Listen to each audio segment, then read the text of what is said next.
Good morning, everybody. Morning. So this is going to be another interactive session. So I'm going to start my book of goodness as I like, and we'll see what the world says. What a fitting word.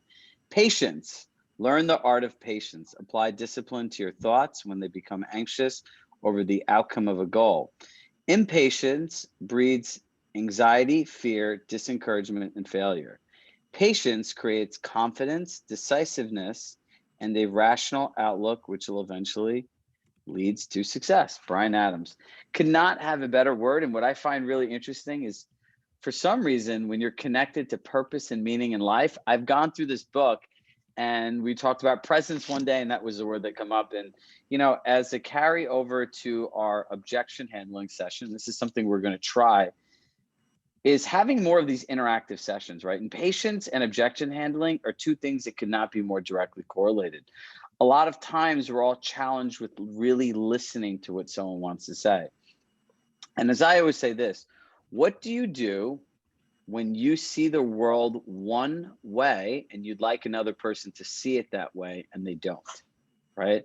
A lot of times in real estate, we have these views on the market, our marketing, our company, our services compared to another. But what happens if the client doesn't see it that way? What do you do? Because ultimately your success is predicated collaborating with the client. So the moment you're combative, your view is not in alignment with their view, they ultimately view you as somebody that could be a threat, somebody that's pushy. And you got to realize the more you go against the grain of what they're thinking, what they're wanting, you don't, how would I say this? You ultimately start fulfilling all their thoughts of the stereotypes of a real estate agent. They're not used to the real estate agent saying, great, if that's what you want to do, I support you 100%. Let's talk through this together. So there's, for all our sports fans out here, my assistant Deborah found this. There are these sessions called Stump the Schwab, right? It's a session on ESPN where they go on, they ask this guy all these sports questions, they try to stump him. So Deborah said we should do a session that says Stump the Shah. So in live role playing, I will encourage all of you guys to bring any objections. And oh, Ali, that's awesome.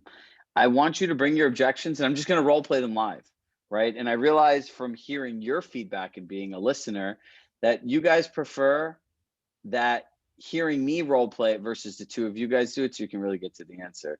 Fran, good to see you, and I hope you're feeling better. So who wants to go first? And remember, I don't know who that is. Joanne. Okay, good. So what I want everyone to remember is this. If you have an unrealistic client, you'll see some of these outcomes saying, you know what, Joanne, I will bring it to a place where I could nicely walk away. And I'm encouraging every single one of you, hear me very carefully now, to learn to walk away. It is the most powerful thing you have in a negotiation with a client. It's the most powerful thing you have in a conversation with anyone. The person that's not attached to the outcome is the person that could help somebody get to their outcome. But if you're very attached to your outcomes and getting it done your way, and you're doing something in a service to help somebody else, how much really in alignment is that with your service, right? What kind of service are you providing? Is that how you want people to serve you? Okay, so go on. So Joanne, give us your scenario.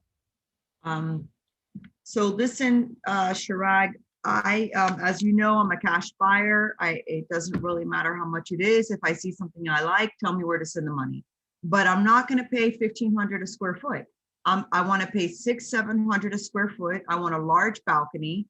And if I can't find it like that, then, I want the guy that his house is on fire or his butt is on fire, he's going to jail.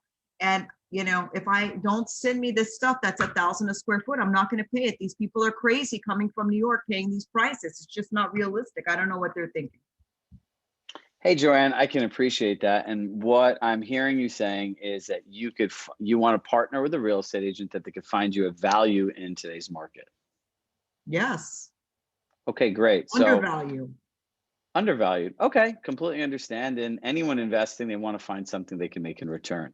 So would it be helpful if I shared with you what it takes to win a house in today's market and just some of that data? So before you invest your time looking at stuff, doing stuff, I want to make sure that what's in the market is in alignment with your views.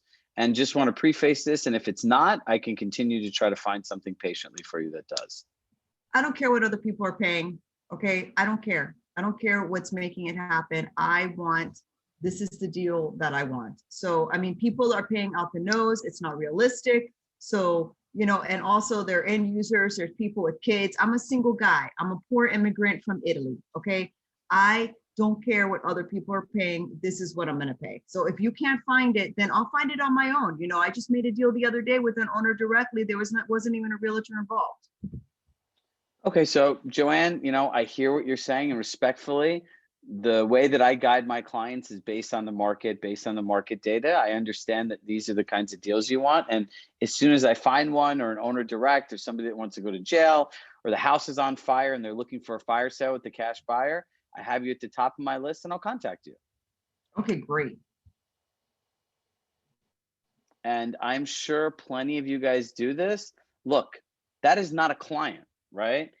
Think of it like this. Think of yourself as, I'm going to use this example just because it kind of will give a visual to the point. You know how the more the taxi goes, like in New York City, you just see the meter going up like crazy. And every time it stops and it really goes up like crazy. Every minute you spend talking to somebody is like that taxi meter of time and money that you're wasting in your life, right? If you have grown adults, right, that says, and is anyone taking the time to share with you what it takes to win a home in this market? And they say, I don't care. They're not governed by logic. You can't work with people that are not governed by logic, right? So number one, I want everyone today to write down what are your standards of a client that you're willing to invest your time into. Everyone has money today. And the people that had money now have more money, right? So that's not a real client. Just say no. And you see, I said it very nicely to you, right? I didn't say it like, I didn't go back and forth. I agreed with your point of view, right? Be in alignment and say, I completely understand that. So when I find somebody, I'm always looking around and different types of deals come to me. I call these deals like the Melissa Rubin specials at this point. Melissa's great with these people. So that's one. Who is next? Colleen.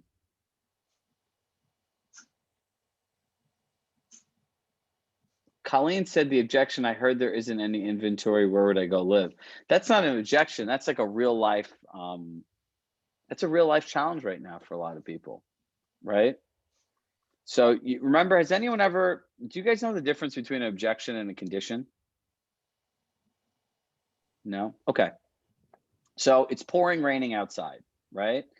And now my running partner, Jody, I call her up and I said, Jody, I'm outside your house. Come on, let's go for the run. And Jody goes, oh, I'm sorry, it's raining. I'm not going to come. I'm like, all right, cool. I'm going to keep running. Is that an objection or a condition? Condition. A condition. Really? No, that's an objection. Now I go outside Jody's house and I'm like, Jody, I'm outside for a morning run. Jody broke her ankle last night. She's in a wheelchair. She can't go running. Is that an objection or a condition? Condition. Condition. A condition, right? So an objection is something that can be overcome. It's a thought, it's a concern, it's maybe a feeling that something wants to avoid. A condition is absolute, right?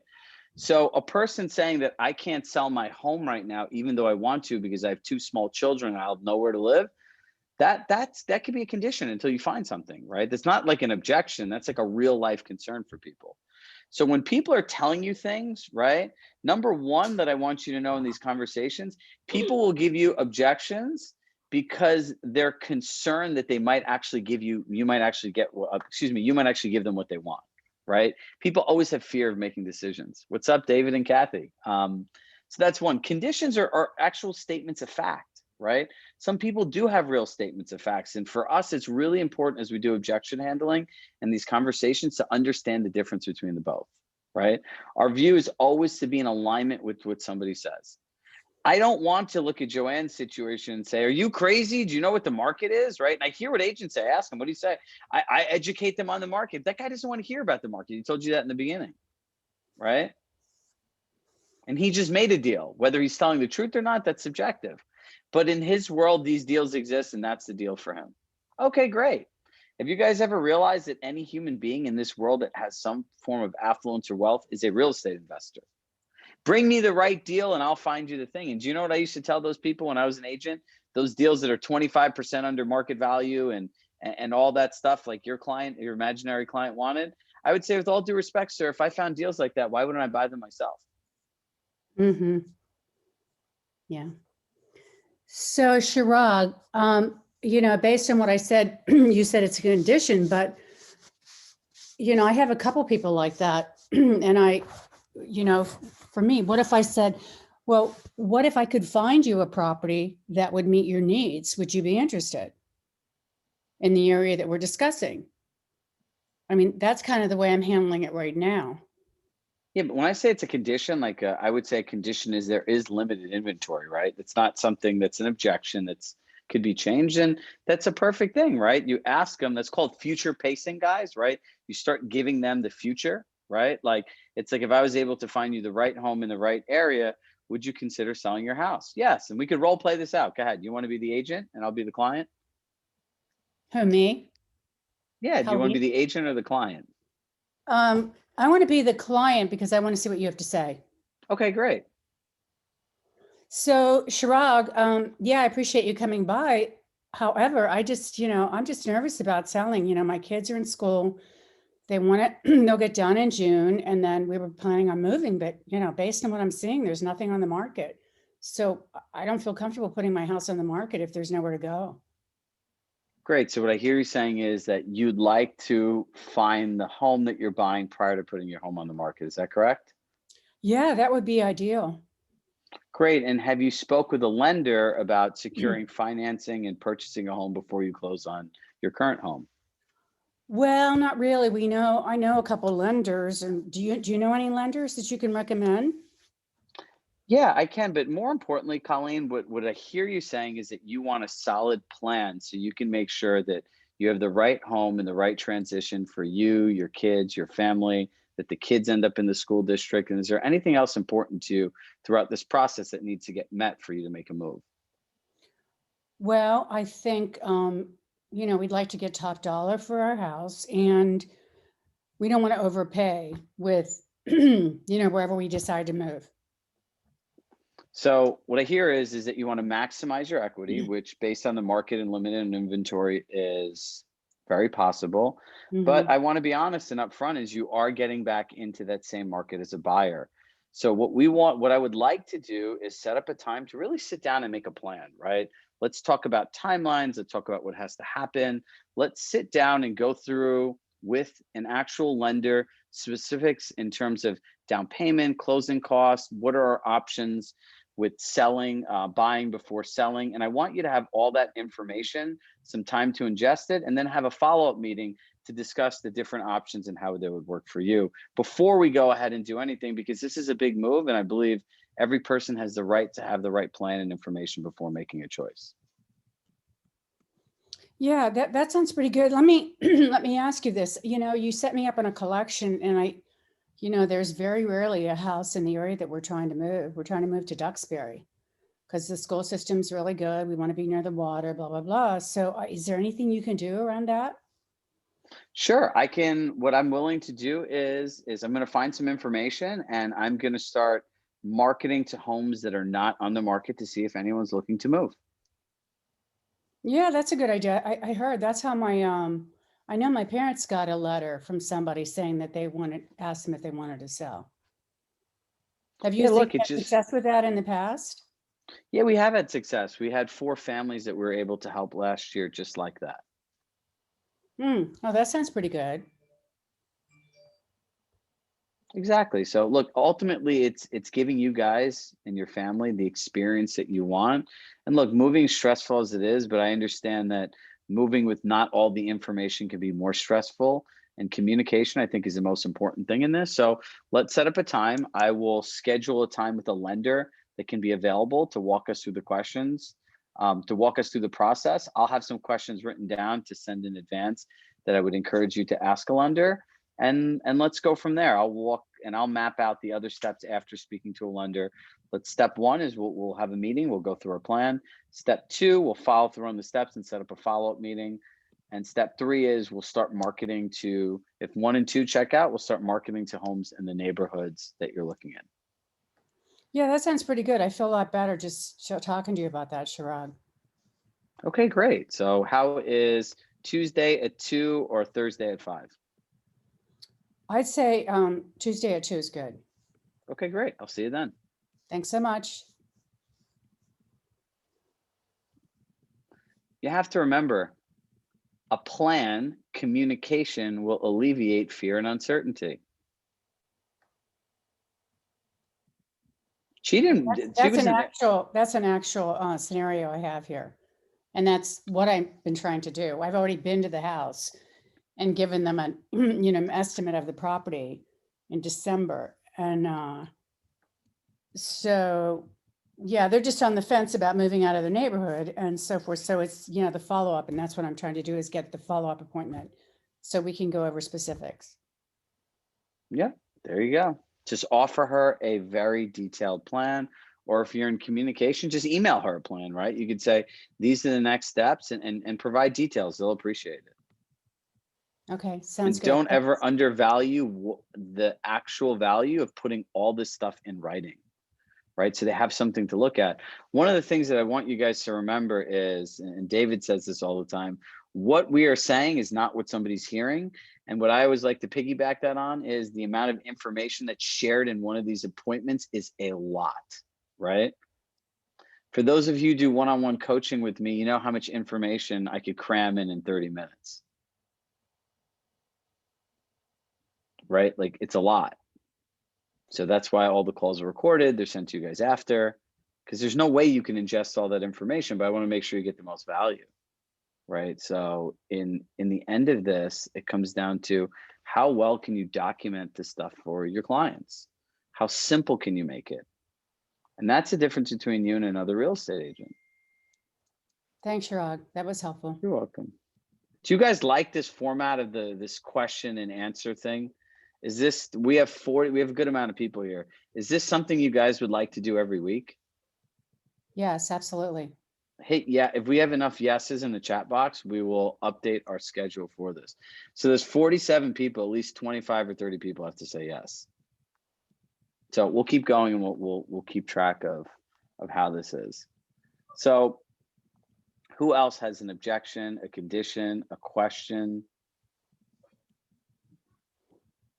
Who has a stumper?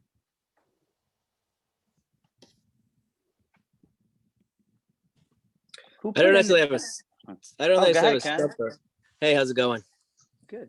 It's not gonna be late. I don't necessarily have a stumper, but I have a buyer, a buyer that's interviewing a bunch of agents, and I talked to them last night, and I felt like I did a good job, but I did my normal shtick. So, and I feel like I just joined Compass at the beginning of the year, and I got off, and I was like, that was good for my old Ken, but like, just I don't know if you or people have ideas about what to do as far as buyers in competitive situations. Sure, right? You want to be the buyer and I'll be the agent? Sure. Okay, go ahead, shoot.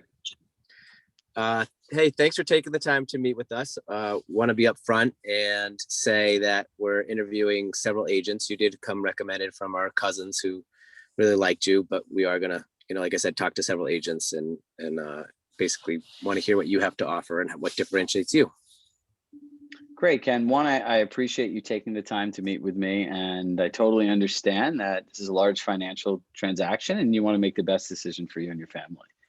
So for us, it would be more helpful, since this transaction is about you and your family and where you want to go. What are your expectations of an agent you partner with in the purchase of your home?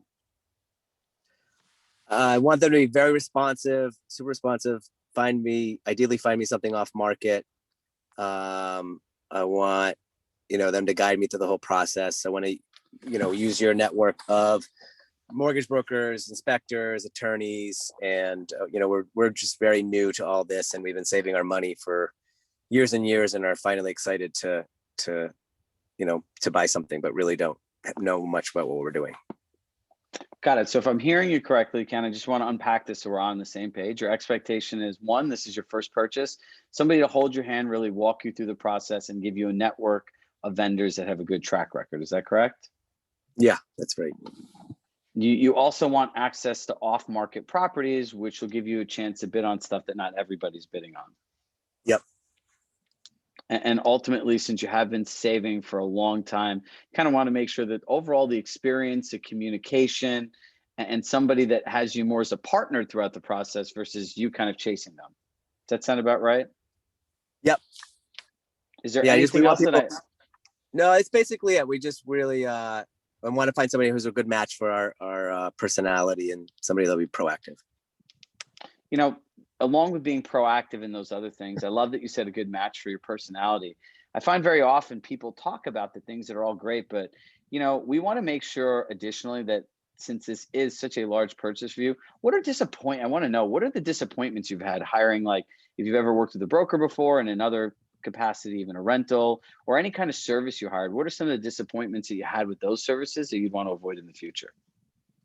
A lot of what we said we're looking for, disappointments have been that people start off strong but aren't very responsive and feel like when we ask too many questions that the questions become bothersome and that we're bothering them, and just feeling like so lack of response and feeling like we're not a top priority for the people. Got it. So what I hear you saying is if a person isn't engaged in your questions, giving you that feeling that the too many questions, that you're not a lack of a priority, that you're bothering them, that's a really big disappointment that you want to avoid. Correct. Yeah. So it would be helpful to you to partner with an agent that actually gave you a communication plan, a roadmap, and then had this all written out for you guys in the beginning where we could walk through it as partners and then kind of go through it step by step together. That would be great. I'd like that. Okay, great. And additionally do you have any concerns given the market is competitive and, has anyone taken the time to really walk you through what it takes to win a home in this market? Not yet. Okay, well, Ken, look, I just want to be 100% whether you decide to partner with us or anyone else. I want to let you know I support you either way, but make sure that you take the time and an agent takes the time with you to go through what it takes to win a home in this market. Because what we're finding is that buyers, especially first-time buyers, are getting thrown into these competitive bidding situations that they don't know anything about till like kind of it's too late, right? Like, how would you feel if like you spent all this time, you found the dream home, and now all of a sudden an agent is sending you all these comps and information and telling you have to bid $50,000 above the market and you want to get a home? How would that impact your experience? Is that the one you're looking for? Yeah, that'd be frustrating. Yeah, we want to be set up well from the beginning. Okay, good. So I would want to make sure to take the time to walk you through that. And given that, would you have any concerns in moving quickly, because that's what the market requires? If you found the right home, the market was explained to you, you were able to collaborate with the agent, you had access to off-market properties, and the communication was great to your expectations throughout. I'm sorry, what's the question? I said, would you have any concerns, Ken, in making an offer based on what the market conditions were to win a home? No, we're ready to go. We want to hop into a place and, live the American dream. Okay, perfect. Do you have any other questions, concerns, or thoughts in partnering with us and helping you find a home? No, I'd love to see your communication plan, and I would like to hear the details on how do you win an offer in this market. Perfect. So look, here's the thing I want to tell you guys. Hold on. I'm going to redraw this out. This is what nobody's talking about today that people really have to pay close attention to.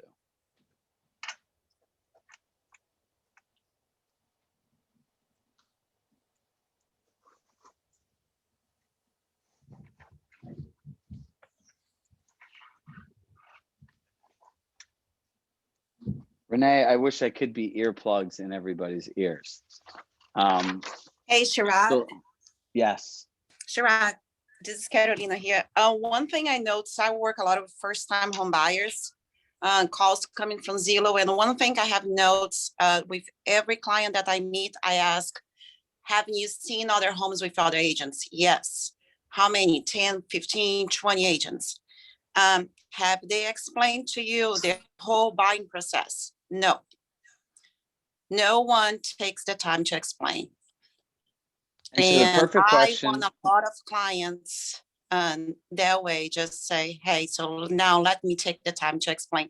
And some people came to me and says, thank you, you're the only one who explained the process. Yeah, because we're trained that as soon as they call on a Zillow lead that says, hey, let me get you into the house. The question is, has anyone taken the time to walk you through the home buying process? Has anyone taken the time? I like using the word invested the time to share with you the home buying process or what it takes to win a house. I want to leave you guys on this note when you're sharing competitive bids with people. Look, this is, I got to bring this a little closer. This is the date the house went into contract. This is the date that it closed. This is today. When you're talking about the comparable properties that closed today, the mistake that people are making, the market that the person bought the house in is the day the home went into contract, not the day that the comp closed, right? This is a huge mistake that people are making and nobody's talking about. I asked about 25 people this week, has anyone told you about this? And they all said no. So number one, when you're sharing comps with the people, look at the date the homes went into contract and ask them, what do you think the market is? Is it this house that closed yesterday? Is this the market? Or is it the day it went into contract? See what your clients say. Because like if you're in some of these markets like DC, Florida, Long Island, right? Where these, or Boston, where these properties are being bid up like crazy, you need to really be like, look, the market in December 15th in Miami is way different than the market in February 15th in Miami. It's gotten a lot more competitive. So you want to go through that, because if people are looking at the comps and I'm like, well, this house just closed yesterday and this is the price, so I want to pay X. Well, really, no, what somebody paid for that was 3 months ago. It's a completely different market. So if you guys like these sessions, which most of you guys do, we'll do these every Wednesday from now on. Sound good? So prepare your questions, objections, and you know, Amit Boots has been trying to stump me for, I think, 7 months now. So in our Ask Me Anythings today, 1 o'clock on Workplace. So thank you guys. So prepare your questions in advance and we look forward to hearing your successes. And remember, the contract date is the market that the comp really happened in, not the date that it closed. So thank you guys. I hope you have a great day. For my friends in Long Island, I'll be joining you on your sales meeting now.